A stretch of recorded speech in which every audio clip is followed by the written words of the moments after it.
各位嘉賓、各位電影界嘅朋友，歡迎蒞臨第19屆亞洲電影大獎頒獎典禮。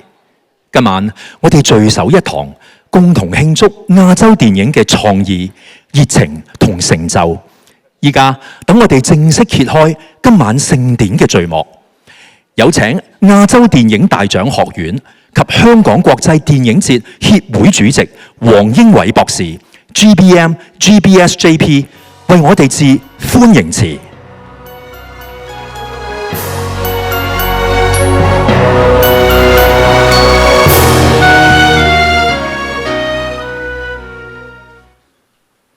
Distinguished guests, ladies and gentlemen, cinephiles, good evening, and welcome to the 19th edition of the Asian Film Awards. We gather here to celebrate excellence in Asian cinema. This year, we have a scaled-down version of the award ceremony because when we began to collect nominations for this year's competition, a major fire broke out in Hong Kong. So the Academy decided that we should cancel the red carpet and that take out the competitive categories for the award. However, we do not spare any efforts in making the Asian Film Awards a true celebration of innovation, creativity, and inspiration. This year, the theme is Together on Screen, Together in Dream. This is to pay great respect to the Asian filmmakers who have tried their best to bring Asian movies up to world standard. We also would like to make sure that generations and generations of Asian cinema people will connect, collaborate, and work together. The Asian Film Awards Academy is not just organizing an award annually. Every year, we have many, many activities. Some of those activities you have just witnessed. For example, the Masterclass series, the Cinerama screening of movies in emerging markets, the journey to the festivals where we escort students in cinema to go to film festivals worldwide.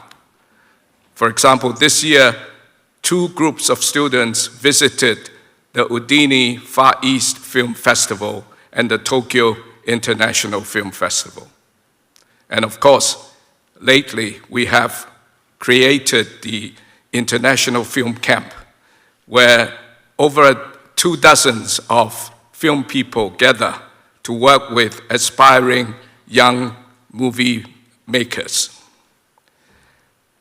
Before we leave you to the ceremony where we witness celebration of true talents in Asia, I'd like to thank our founding partners, the Busan, Tokyo, and Hong Kong International Film Festivals, and our supporting organization, the Hong Kong Government Culture, Sports, and Tourism Bureau, the Cultural Creativity Development Agency, and the Hong Kong Film Development Council.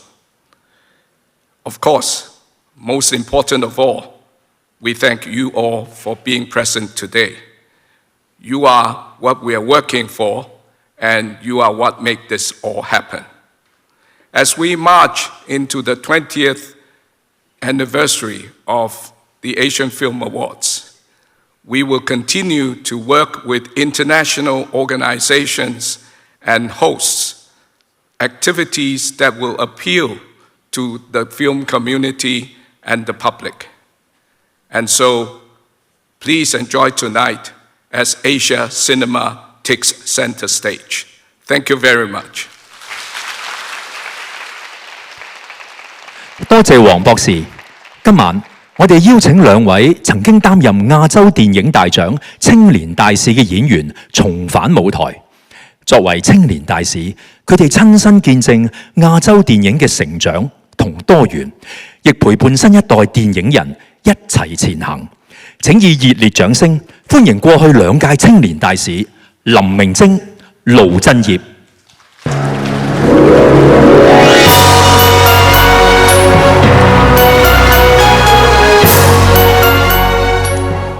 大家好，我是林明禎。大家好，我係盧振業。哇，很開心誒，能夠再一次回到亞洲電影大獎的舞台。過去2年吧，看到青年大使們在任期內參與了很多不同的活動跟拍攝，然後還有可以跟很多不同的地方的電影人交流，感受亞洲電影的魅力。有時候在想，如果可以再當一次大使就好。我都係咁諗啊！今日咧再次翻嚟呢個舞台咧，覺得個感覺係好親切啊！同埋對我嚟講咧，青年大使唔單止係一個榮譽啦，亦都係一個責任。諗翻過去嗰1年咧，我好深刻咁感受到電影嘅力量。佢跨越咗唔同嘅語言文化，亦都將唔同地方嘅人聯繫埋咗一齊。而今年的3位青年大使呢，同樣充滿着不同的活力跟潛力。他們來自不同的地方，還有獨特的風格跟面向。係，佢哋咧不斷突破自我啦，亦都迎接新嘅挑戰嘅。咁亦都充分咁展示到新一代電影人嘅勇氣同埋魅力。讓我們以掌聲歡迎第19屆亞洲電影大獎青年大使阿 Min、許欣怡同埋蔡凡熙。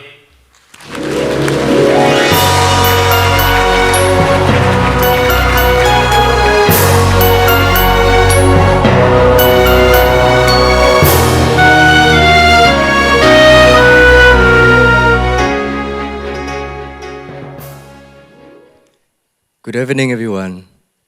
I'm Min Pilavit from Thailand. 大家好。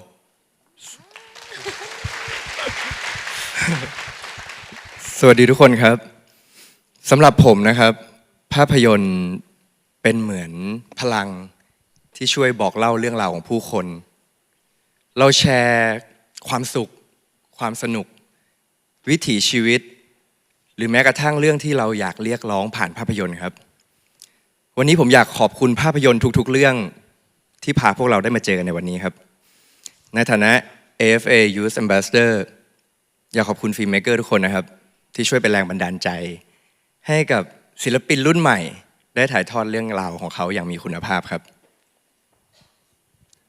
大家好，大家好，我是来自台湾的演员蔡凡熙。OK， 耶，对我来说，每一次站在鏡頭前都是一個重新認識自己的過程，那也讓我更勇敢地表達自己。那亞洲電影給我很多靈感，因為來自世界各地不同的人，然後用自己的視角說故事，讓我深受啟發。那我也很榮幸我自己是一名演員，因為可以用角色活在每一次的電影世界裡。謝謝。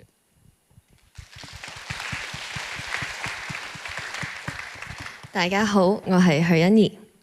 過去呢1年，電影帶咗我去好多唔同嘅地方，例如釜山、東京、烏甸尼同埋紐約。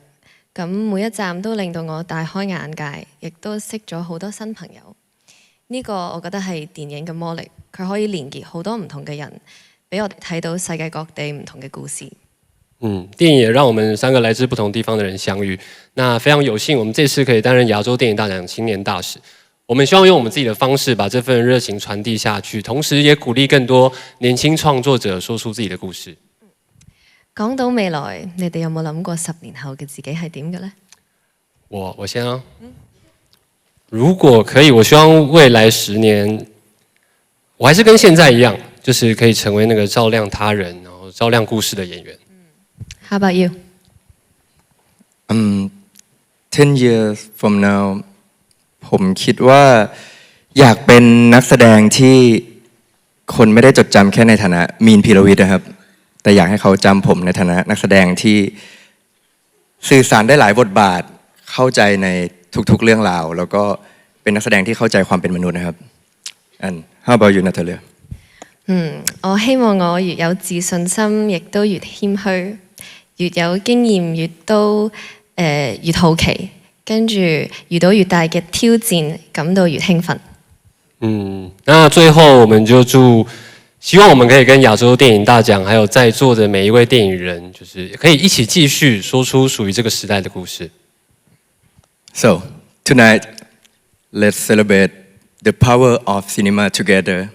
Here, the Asian Film Award. 祝大家有一個非常難忘嘅晚上，亦都祝第19屆亞洲電影大獎圓滿成功。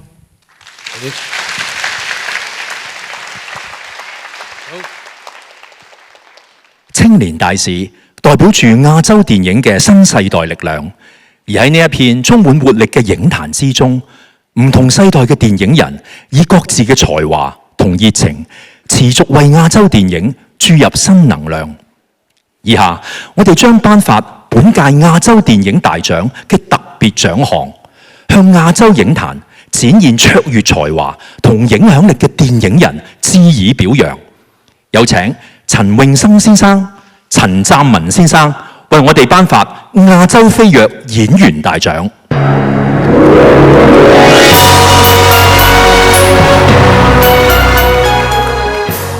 大家好，我係 Peter 陳湛文。大家好，我係 Sunny 陳詠生。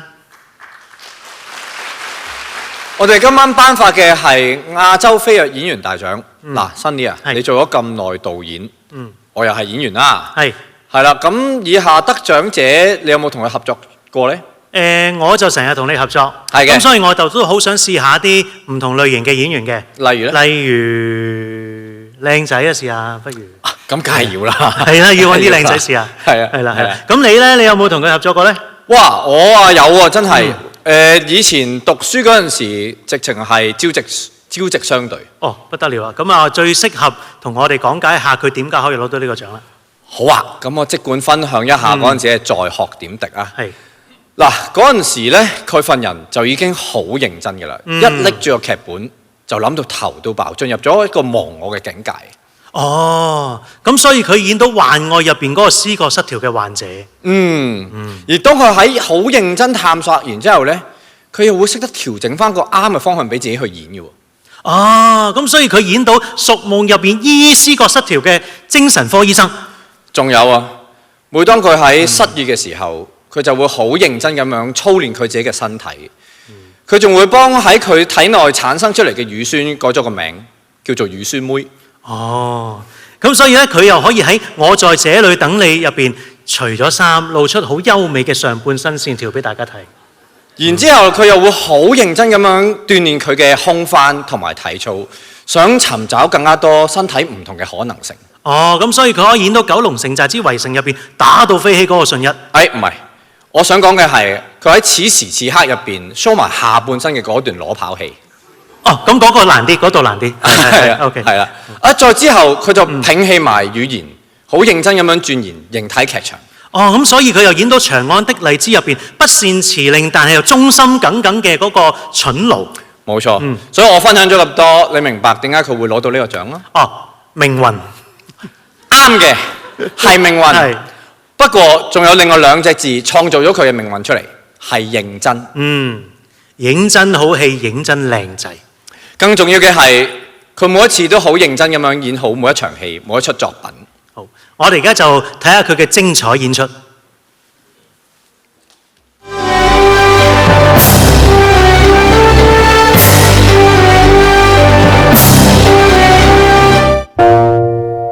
劉俊謙畢業於香港演藝學院，由舞台劇台板起步，憑住劇場鍛鍊嘅紮實功底，展現出極強嘅可塑性。喺文戲武戲正反派角色之間自由切換，成為橫跨舞台與影視，兼具口碑同觀眾緣嘅青年演員代表。喺九龍城寨之圍城當中釋放熱血張力，將黑幫角色順一嘅江湖情義演繹得立體鮮活。從武替道揣懷電影夢想嘅年輕動作演員李世龍，到長安的荔枝忠誠堅毅嘅奴僕林一奴，角色跨度極大，但都極具說服力。信一呢個角色，令佢喺香港、日本、南韓等地人氣飆升，開啟佢喺亞洲影壇嘅飛躍之路。我哋期待劉俊謙繼續喺未來嘅光影路上發光發亮。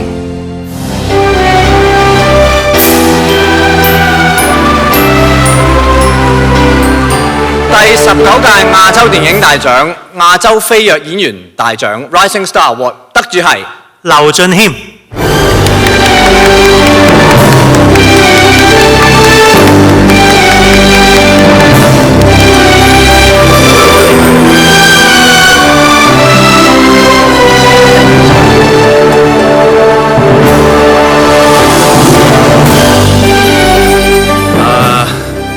多謝咁多位，係啊，因為 Sunny 同 Peter 好熟嘅，咁頭先攞到史大塞咗少少錢俾佢，即係希望佢哋頭先講啲説話好聽啲咁樣啦。Thank you， 一陣俾你哋 ，OK， 咁啊，好多謝，得，一陣俾你，咁啊，好多謝大家今日到場啦，見證住一個我自己都覺得好開心嘅時刻。咁啊，首先好多謝香港亞洲電影大獎俾我呢個嘅肯定。咁好想藉住呢個機會去多謝一直喺我身邊支持我嘅經理人啦 ，Stephanie、Ella、Connie、阿珊，同埋好想多謝我屋企人，我爸爸、我媽媽、我妹妹，同埋我太太蔡思韻。因為其實大家可能好多時覺得演員睇落去好風光啦，其實係因為化妝嘅啫。咁私底下嘅我哋呢，其實係好憔悴啦，同埋好軟弱啦，好多自我懷疑啦，包括小弟亦都係無數咁多次，從讀書開始到而家呢，都好懷疑自己係咪一個好嘅演員啦。又或者我要通過表演，我要通過創作去為呢個世界帶嚟啲乜嘢啊？咁特別喺而家呢個時刻，大家都知道唔容易啦。不過我依然相信呢，電影係美麗嘅。自己近排都去電影中心自己一個睇咗套戲，咁睇完之後呢，哇嗰個餘韻係非常嘅強，咁都唔介意講埋套戲係咩啦？就係《若問世界誰無雙》，大家有冇睇？一套韓國嘅戲係啊，咁睇完之後個餘韻好強好強，然後就覺得電影嘅力量就係咁樣咯，係啊，有陣時唔關票房事嘅。係啊，唔關多唔多人談論事嘅，佢就係好專注用藝術、用美感、用佢嘅投入去講個題材，而令到裏邊受害嘅人可以被看見咯。咁我好相信跟住落嚟，電影依然有呢份力量嘅，縱使佢多或者少。咁我希望自己可以成為其中一個為電影付出嘅人。多謝大家。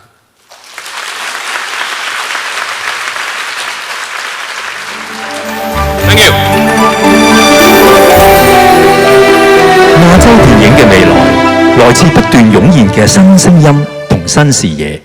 每一位勇於探索、突破框架嘅創作者，都喺度為亞洲電影開拓更廣闊嘅可能。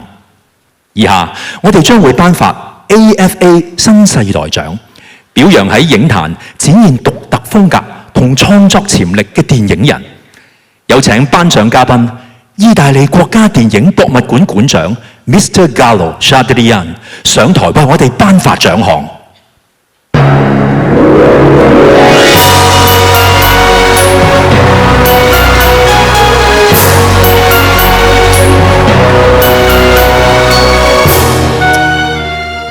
Good evening, everyone.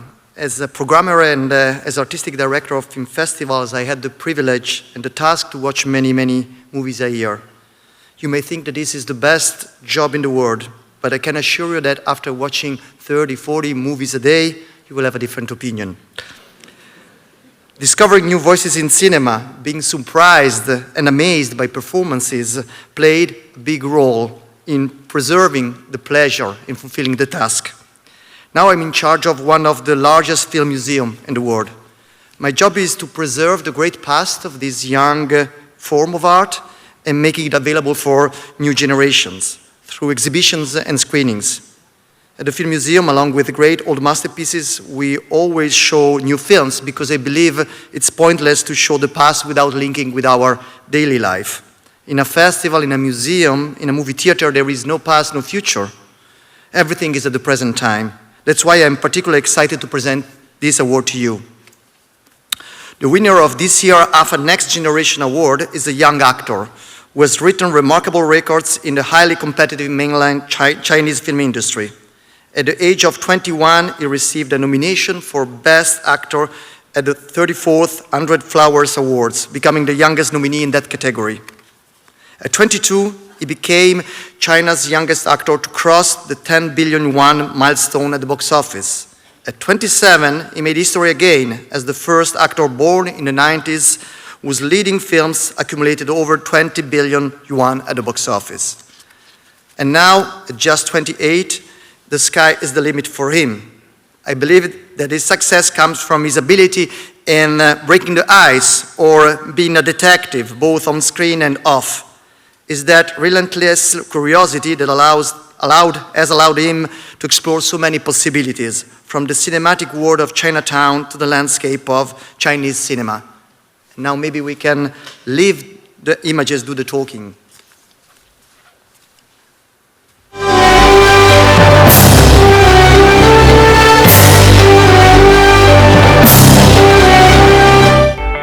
劉浩然17歲憑住喺北京愛情故事同唐人街探案當中嘅演出，令觀眾留下深刻印象，並獲得多個影展嘅新人獎提名。其後，佢以優異成績考入中央戲劇學院表演系。短短數年之間，佢主演嘅《唐人街探案》系列以及《我和我的祖國》等等賣座電影，令佢成為首位突破200億票房嘅中國90後演員。但係劉浩然並未止步於商業電影，佢以細膩嘅情感表達同複雜嘅內心戲，憑住唔同嘅電影角色，深刻反映現代人嘅不安感，進一步打開國際知名度。2024年，為咗演出解密，佢更加減磅9公斤，徹底擺脱過往嘅少年形象，憑住對角色嘅驚人詮釋，贏得觀眾嘅肯定。年少出道嘅劉浩然，兼具票房嘅號召力同埋紮實嘅表演功底，喺演藝道路上面一直為觀眾帶嚟意想不到嘅驚喜。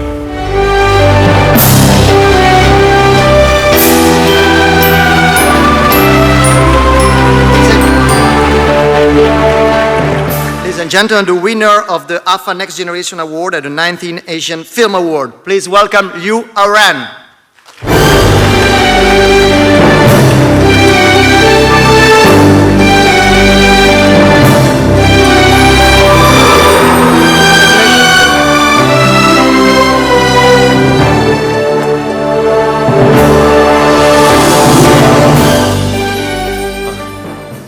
Đại家好啊！大家好，我是演员刘昊然，感谢亚洲电影大奖。对，很开心今天在这个舞台上拿到这个属于新时代的荣誉。对，今年是我做演员的第12年了。对，我觉得这12年也是亚洲电影蓬勃发展的12年，而且尤其是在我人生中非常重要的一个系列电影叫《唐人街探案》（Detective Chinatown） 中，我有幸和非常多优秀的亚洲电影人合作，在这样的过程当中去学习进步。那接下来我也会继续努力，然后用踏实的每一个作品、每一个角色，在亚洲电影的新时代里留下属于自己的足迹。谢谢。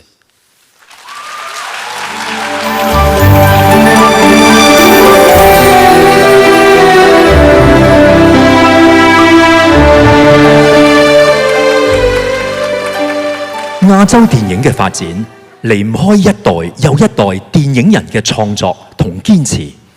以下頒發嘅係卓越亞洲電影人大獎，向喺亞洲影壇留下深遠印記並持續推動電影藝術發展嘅傑出電影人致敬。有請頒獎嘉賓賈樟柯導演上台為我哋頒發獎項。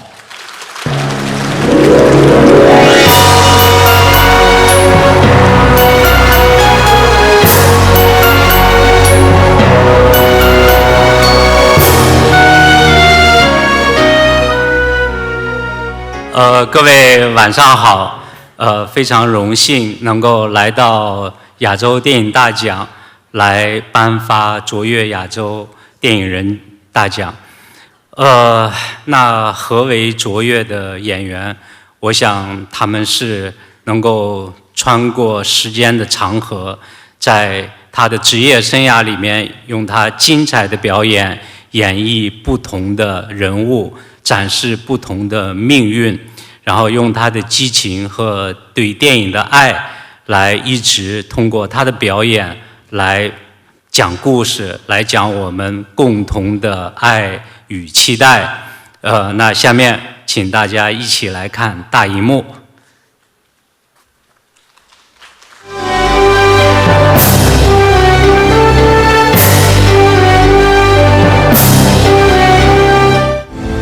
章子怡1996年考入中央戲劇學院，就學期間獲張藝謀導演邀請，主演電影《我的父親母親》，純粹而真摯嘅演技令人眼前一亮。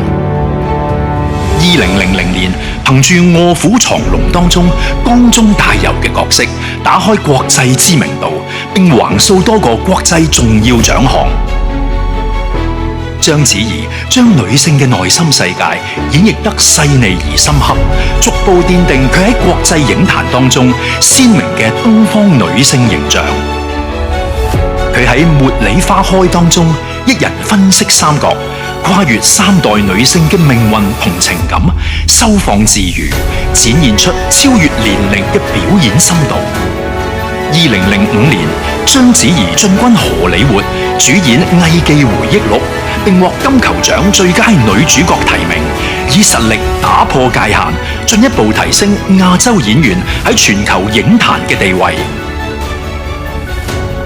一代宗師當中嘅宮儀，成為華語電影史上難以超越嘅經典。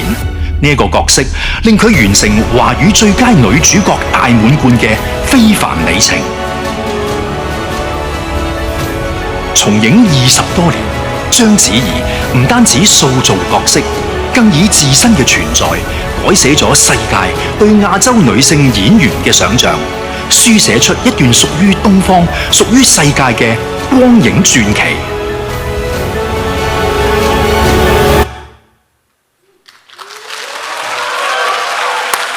好，恭喜章子怡小姐。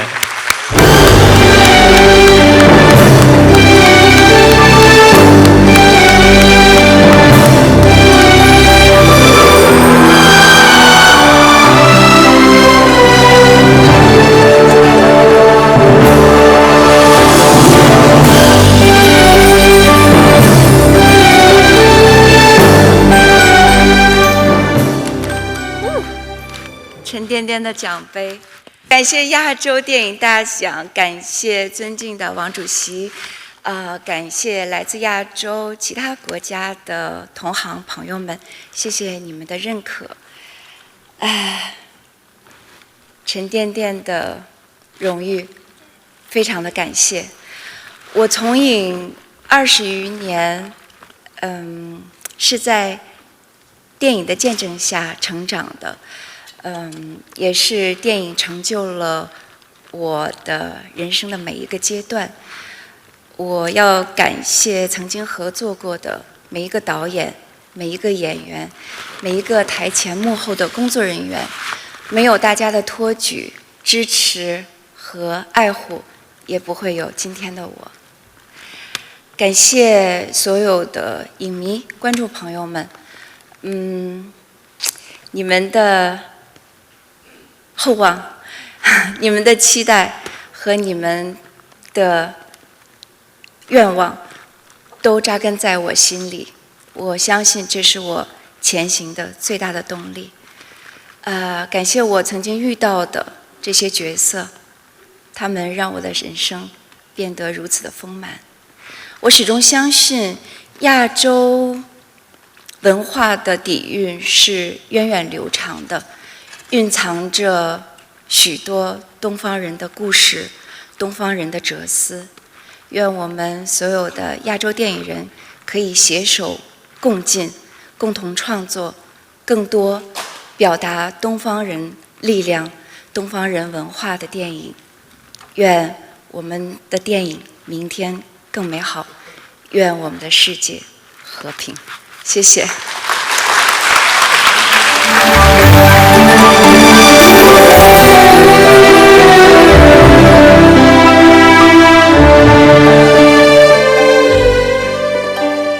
各位嘉賓、電影界嘅朋友，感謝大家今晚嚟臨第19屆亞洲電影大獎，一同見證呢一片影壇嘅活力同多樣魅力。再次恭喜所有得獎者，亦感謝每一位持續用熱情同創意推動亞洲電影前行嘅電影人。等我哋共同期待更加多元、充滿可能同創新嘅亞洲影像世界。祝大家有一個難忘嘅夜晚，我哋明年亞洲電影大獎再見。